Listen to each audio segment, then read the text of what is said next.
Matapos ang isang napakalethal na atake ni Nagumo sa leeg ni Uzuki, ngayon i-review na natin ang chapter 269 and 270 ng Sakamoto Days, ay sa wakas masasaksen natin ang mga sunod na eksena matapos ang pagbagsak ni Uzuki na nagpagulat sa lahat mga kaibigan kasi napakadali o napakabilis lang ang pagpaslang ni Nagumo sa kanya. Pero sa chapter na ito ay dito nyo makikita ang matinding sorpresa at development ng story. Kaya naman, this is Mr. McKen at huwag na natin patagalin pa, let's go!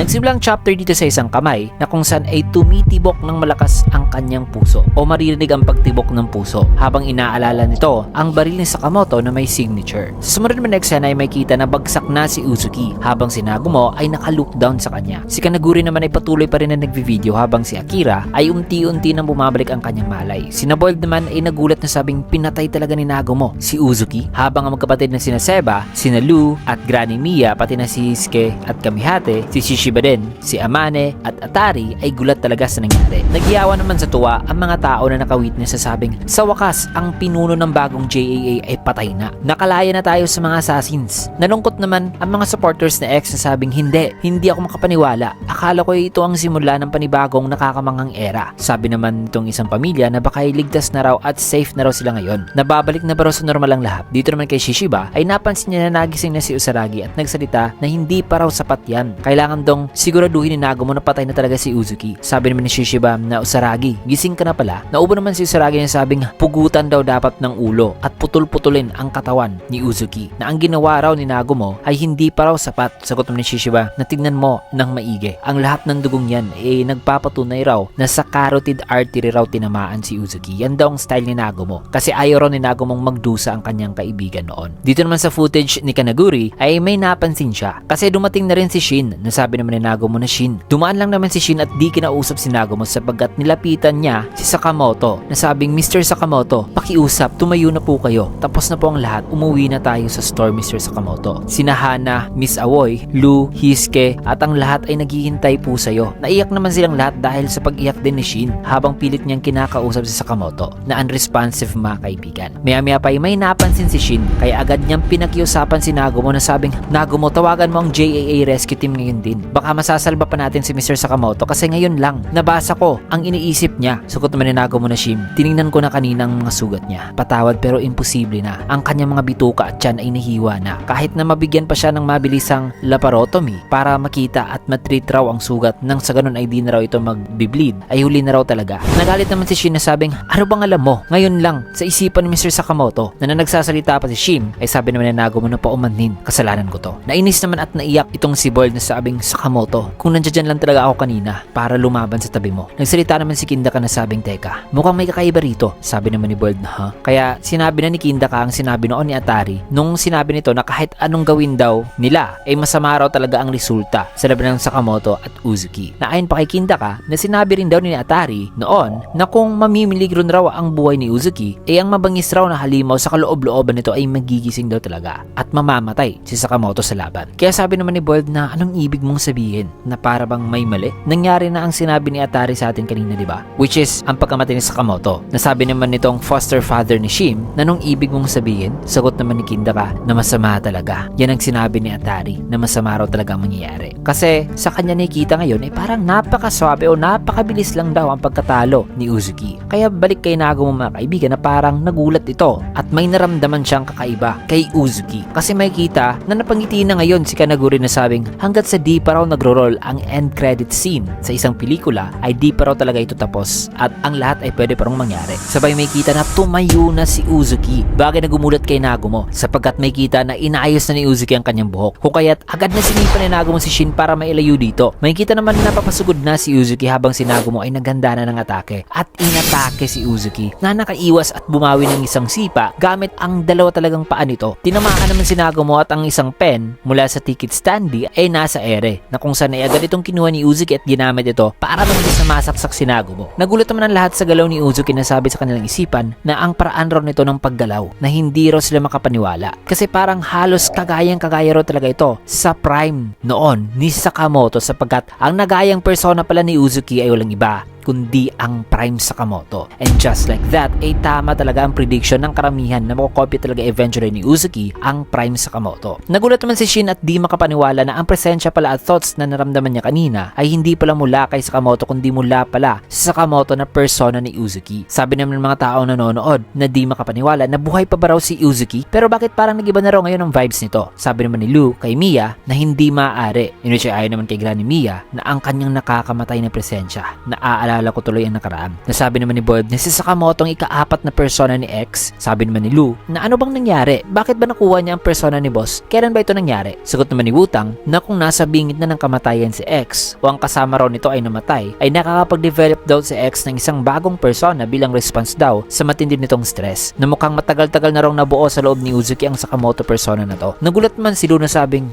Wutang, boy ka pa pala? Sagot naman ito na opo. Paliwanag naman ni Wutang na 10 years ago ay muntik na raw namatay si Uzuki sa kamay noon ni Sakamoto. Kung noon pa lang daw pala ay na-develop na raw ni Uzuki ang persona ni Sakamoto, ay ibig sabihin nito na ang Sakamoto raw sa loob ni Uzuki ay ang Sakamoto na nasa peak condition pa talaga. Ang Sakamoto na wala pa raw nakakatalo o untouchable raw talaga noon. May kita naman ang pagkagulat ni Nagumo at mabilis na naghanda na kung saan ay mabilis naman nag-attempt ng suntok si Uzuki, subalit fake lang pala ito kasi isang sipa sa tagiliran ng tunay pala nitong motibo na isang napakalakas na sipa mga kaibigan na nagpatalsik kay Nagumo. Sabi naman si sipa nito na ang pamamaraan niya ng paggalaw, hindi ako nagkakamali. Si Sakamoto raw ito sa prime nito. Bumagsak naman ang ride na tinalsikan ni Nagumo kaya nagsipagtakbuhan ng mga tao. Napunit naman ng damit ni Nagumo na sabing, may tanong lang ako. Alam mo pa ba ngayon sa kung bakit lumalaban ka ba? May kita naman ng sugat sa leeg ni Uzuki na pinaso niya lang ng bakal na umaapoy para masara ang sugat. Sabi naman si sipan ni Nagumo, kainis, andyan din ang walang kwentang communication skills daw ni Sakamoto noon na nakopya rin daw talaga ni Uzuki. Nakagayang-kagaya lang daw talaga noon. Na di raw gaya sa persona ni Akao. Ang isang to na Prime Sakamoto ay parang isang pure killing machine daw talaga na sinadya raw ni Uzuki buuin. Nasabi naman si sipan ni Nagumo na dapat ay pinutulan niya raw talaga noon ng ulo si Uzuki. Pero bakit di niya raw iyon nagawa? Sabay naalala niya si Akao at ang sinabi noon ni Uzuki sa kanya na sabing, naawa ko sa'yo. Kagaya mo lang ako na ang nakikita mo lang ay ang multo ni Rion. Kaya sabi naman ngayon ni Nagumo na